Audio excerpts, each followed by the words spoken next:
पाप लगता है। रामायण में भी तो लिखा है कि नहीं कि हरि हरि निंदा सुनहि जो काना, हरि हरि निंदा सुनहि जो काना, ये हरि हरि निंदा,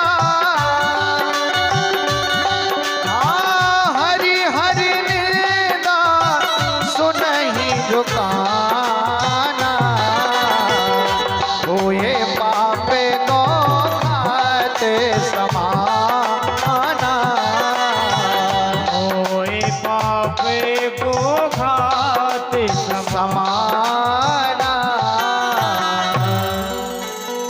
होए पापे गो घात समाना। गौ हत्या के बराबर पाप लगता है महाराज।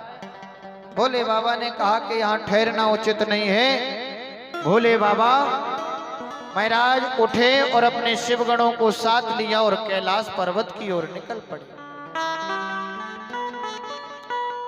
पर महाराज प्रजापति दक्ष ने गांठ में बात बांध ली कि आज से शिव मेरा सबसे बड़ा शत्रु है।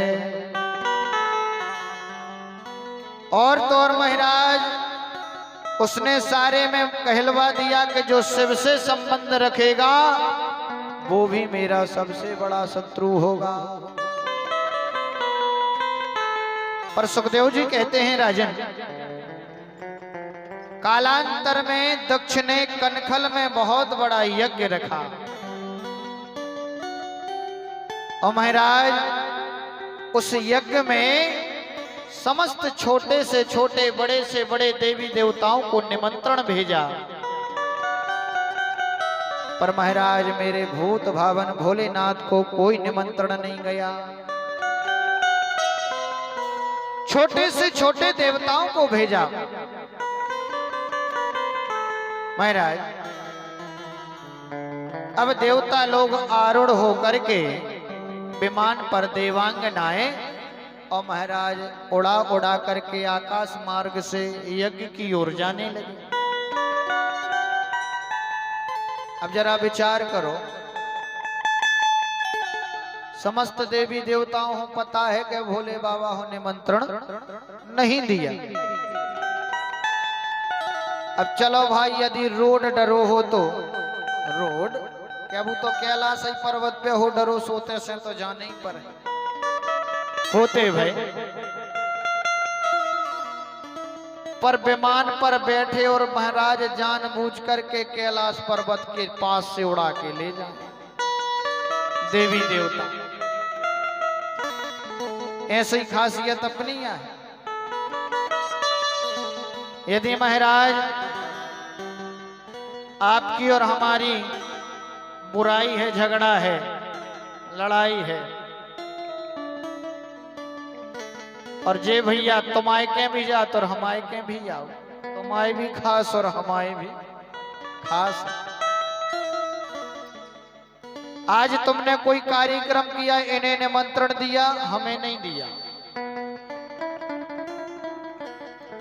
और इन्हें मालूम भी है कि इन्हें निमंत्रण माने न्योता नहीं दो, तो जे जानबूझ के यहाँ है काहे भैया चलने नहीं पूछे कि नहीं पूछे, चलने नहीं है और पता है कि न्यो तो नहीं आओ। यही खासियत देवताओं से चली आ रही है। जब मालूम था कि भोले बाबा को निमंत्रण नहीं गया तो भाई रोड यदि उतई से डरो हो तो परवश में जाने पड़ता। विमान तो आकाश में से उड़ा के कहूं से भी ले जाते, लेकिन महाराज जानबूझकर विमान में आरूढ़ हुए और कैलाश पर्वत पे से उड़ा के ले जा रहे, मानो के वो चाह रहे हो कि जी खास आए, जी घरे बैठे और हम जी जा। और तो और महाराज सती मैया ने जब विमान को देखा तो देवांगनाओं से पूछा, अरे देवियों कहां जा रही हो? अरे बोले सती तुम्हें पता नहीं है, अरे तुम्हारे पिताजी ने कनखल में बहुत बड़ा यज्ञ रखा है।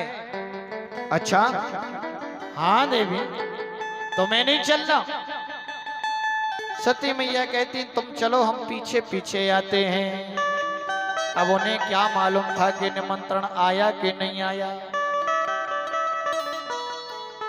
सती मैया धीरे धीरे गई और भोले बाबा के चरणों के पास बैठ गई और चरण दबाने लगी महाराज।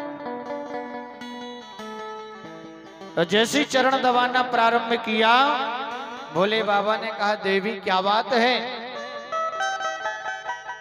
सती मैया कहती अरे महाराज, हम पति पत्नियों का तो धर्म है अपने पति के चरणों की सेवा करना। भोले बाबा समझ गए। भोले बाबा कहते आज कछु ज्यादा ही पतिव्रत धर्म नहीं निभाओ जा रहा हो, क्या बात है। बोले महाराज आपकी आज्ञा हो तो एक आपसे निवेदन करें। बोले महाराज आपको क्या मालूम है। बोले बाबा बोले क्या। देखो सती मैया ने एक भी बार ये नहीं कहा कि हमारे पिताजी या हमारे माए को या हमारी माँ का घर, एक भी बार नहीं किया। वाणी में सती मैया क्या कहती हैं। बोले स्वामी सुनो, प्रजापतस्ते स्वसुरस्य सांप्रतौ और निर्यापितो यज्ञ महोत्सवा किला। सती मैया कहती हैं स्वामी आपकी ससुराल में आपके ससुर जी ने, ये नहीं कि हमारे पिताजी या हमारे माए को, प्रजापतस्ते स्वसुरस्य सांप्रतम, आपकी ससुराल में आपके ससुर जी ने बहुत बड़ा यज्ञ रखा है। तो देवी महाराज आपकी आज्ञा हो तो यज्ञ के दर्शन के लिए चलें। भोले बाबा कहते देवी चलें तो जरूर, पर ये बताओ वहां से कोई चिट्ठी पत्री कोई निमंत्रण आया कि नहीं आया। महाराज ये तो मुझे पता नहीं है, और आई होगी तो तुम्हारे ये जो भूत प्रेत हैं ये नंगी सरंगी भृंगी मिला भी होगा, तो पता नहीं इन्होंने बताया कि नहीं। भोले बाबा जानते थे कि कोई निमंत्रण नहीं आया। भोले बाबा ने खूब समझाया देवी चलते जरूर, मैं ये नहीं कहता कि माता पिता के यहाँ नहीं चलना चाहिए, बगैर बुलाए जाना चाहिए। माता पिता गुरु और मंदिर इन तीन जगह बगैर बुलाए भी जाने से अपराध नहीं लगता या अपमान नहीं होता। पर महाराज जिस घर में उत्सव मनाया जाए और सबको बुलाया जाए और तुम खास हो और तुम्हें ना बुलाया जाए तो समझ लेना कि ऐसी जगह पर जाने से तुम्हारी लाभ नहीं है हानि ही होगी। अब भोले बाबा जानते हैं कि जानबूझ करके निमंत्रण नहीं दिया।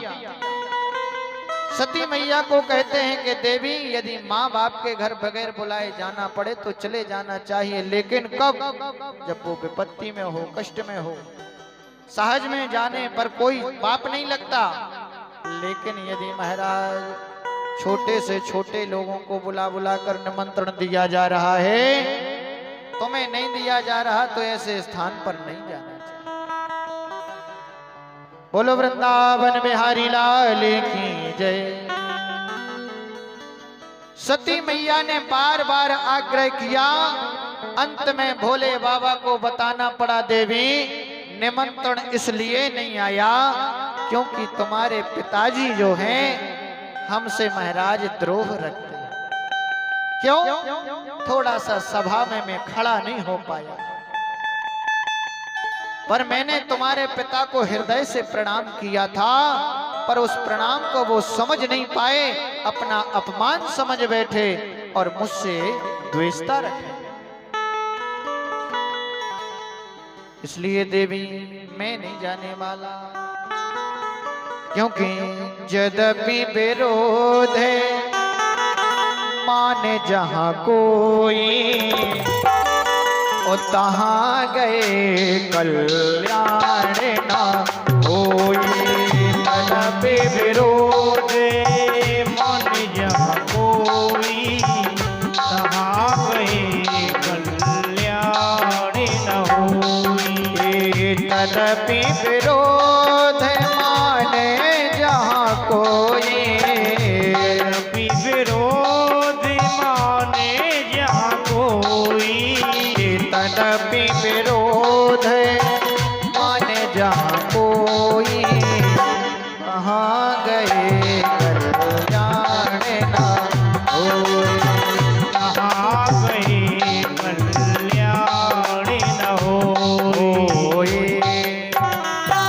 ऐसी जगह नहीं जाना चाहिए। सती मैया महाराज बैठी रही, बार बार आग्रह किया। अब महाराज भोले बाबा ने बार बार समझाया पर नहीं माने। महाराज लिखा भी है, एक जगह लिखा भी है कि भांति अनेक शंभु समझावा ओ भावी बस न ज्ञान ओरे आवा। अनेक प्रकार से समझाया पर महाराज बात नहीं मानी। भोले बाबा से बार बार पूछती, महाराज आप नहीं जाने तो हम ही चले जाएं। सो भोले बाबा ने हाउ के मैंने नहीं करे। अंत में महाराज सती मैया जाने के लिए तैयार तो हो जाती, थोड़े दूर जाती। अब भोले बाबा भी नेत्र खोल के देखते कि निकर तो गई हैं, पर जैसे ही सती मैया मन में सोचे ऐसा ना हो भोले बाबा नाराज हो जाए, सो तुरंत वापस लौटे आती। और जैसे ही लौटन लगा सो भोले बाबा भी नेत्र बंद कर लेते। ऐसे ही दो चार बार हुआ। अंत में महाराज सती मैया नहीं रुकी और निकल गई। महाराज भोले बाबा ने अपने कुछ गणों को भेजा कि जाओ आदर के साथ छोड़ के आओ। भोले बाबा के शिवगण आदर के साथ छोड़ने के लिए गए। पर महाराज जैसे यज्ञ स्थल पर पहुंचे तो देखा क्या कि जो भी सती को देखे, देख करके अपना मुख टेढ़ा कर ले, अपना मुंह टेढ़ा कर ले। क्यों? क्योंकि प्रजापति दक्ष ने कह दिया था कि जो शिव से संबंध रखेगा वो मेरा सबसे बड़ा शत्रु होगा। महाराज जितनी बहनें मिली सब हास्य परिहास करने लगी। अरे बहन सती तुम आ गई? अरे मैंने तो सुना था कि पिताजी ने तुम्हें कोई निमंत्रण नहीं भेजा। हास्य परिहास और करे महाराज। सती मैया बोले हमें इनसे क्या लेना देना। और महाराज यदि वास्तविक कष्ट ना आने का यदि वहां पर किसी को था तो वो था सती मैया, सती की मां को। जैसे महाराज माता प्रसूति ने सती को देखा तुरंत हृदय से लगा लिया। अरे बेटी तूने बहुत अच्छा किया। तेरे पिता को मैंने बार बार समझाया पर मेरी एक बात का भी अनुमोदन नहीं किया, एक भी बात का सही उत्तर नहीं दिया। पर तूने आकर के बहुत अच्छा किया। शादर भलिए मिली एक माता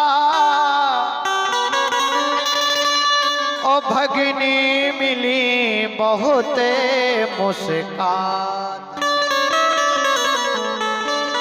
सती मैया अपनी माँ से मिली, मन में विचार किया चलो पिताजी से और मिले आए। और जैसे पिताजी के दर्शनों के लिए गई सो देखा महाराज पिताजी ने कि सती आ रही है। दक्ष ने देख करके अपना मुख टेढ़ा कर लिया। इस अपमान को तो सती मैया सहन कर गई, पर यज्ञशाला के अंदर जाकर के देखा कि छोटे से छोटे देवताओं का आसन लगा हुआ है। चारों ओर नजर घुमा के देखा, भोले बाबा का कोई स्थान नहीं है। तो सती मैया अपना अपमान तो सहन कर गई, पर सती ने अपने पति के अपमान को सहन नहीं किया। और उसी भरी सभा में महाराज आंखें लाल करके दक्ष को ललकारती हुई बोली, ए प्रजापति दक्ष, तू अभिमान में इतना भर गया, तुझे पद प्रतिष्ठा क्या मिल गई कि तूने भूत भावन भोलेनाथ का अपमान किया। अरे मैं कितनी आस लगा के न आई थी तेरे यहां, मेरे बाबा ने मुझे कितना नहीं समझाया, पर मैंने एक भी बात नहीं सुनी।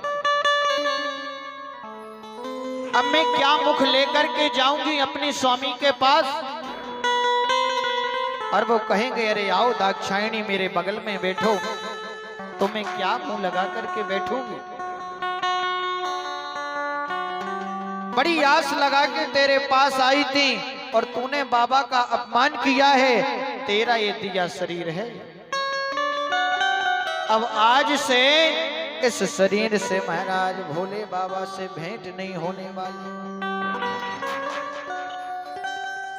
उसी समय महाराज सती मैया ने केवल ध्यान धर करके भगवान से एक प्रार्थना की कि हे प्रभु, आपके चरणों में केवल एक ही निवेदन है और एक ही प्रार्थना है कि मेरा जब जब जन्म हो तब तब महाराज भोलेनाथ ही मुझे पति के रूप में प्राप्त हो। सती मरत हरिसन बर मांगा, और जन्म जन्म शिव पति अनुरागा। एक ही प्रार्थना की कि जब जब मेरा जन्म हो तब तब मुझे भगवान भोलेनाथ ही पति के रूप में प्राप्त हो। महाराज तुरंत वहीं पर योग आग्नि में अपने शरीर को भस्म कर दिया, और जैसे ही अग्नि में भस्म किया तो जो शिवगढ़ थे सब मारो काटो चिल्लाते हुए यज्ञ को विध्वंस करने लगे। भृगु जी ने कृत्या नाम की राक्षसी को छोड़ा और सारे शिवगणों को मार भगाया। पर महाराज पहले जमाने के संवाददाता नारद जी, पहले नारद जी करते खबर होना है कि मां यही करते। नारद जी जैसे ही कैलाश पर्वत पर गए और कहते हैं भोले बाबा गजब हो गया। बोले क्या हुआ? बोले महाराज माता यज्ञ में दर्शन के लिए गई थी। बोले हाँ। बोले आपको नहीं पता, थोड़ी खबर हो महाराज, चिकनी चुपड़ी और बना के कहो तो मजा आओ। नारद जी कहते हैं बाबा मैया यज्ञ के दर्शनों के लिए गई थी, सो प्रजापति दक्ष ने ऐसो माता हो धक्का मारो कि अग्नि कुंड में गिर करके गोविंदाय नमो नमः हो गया। भोले बाबा को क्रोध आया महाराज, और मन में सोचा कि यदि अभी तक दक्ष बच रहा था तो केवल सती के कारण, और जब आज सती ही नहीं है तो अब दक्ष से संबंध कैसा। उसी समय भोले बाबा ने बैराग धारण कर लिया, और महाराज उसी समय बैराग धारण कर लिया कि जब से सती जाए तने त्यागा, कि तब से शिव मन भया हूँ बैरागा। बैराग धारण कर लिया, एक अपनी जटा उखाड़ी और जमीन में पटक दी महाराज। जिससे वीरभद्र प्रकट हो गया, भयंकर नेत्र, बड़ी बड़ी बड़ी बड़ी जटाएं। भोलेनाथ ने कहा, भो वीरभद्रम ते दक्षम स्वयज्ञम जही, जाओ उस दक्ष को उसकी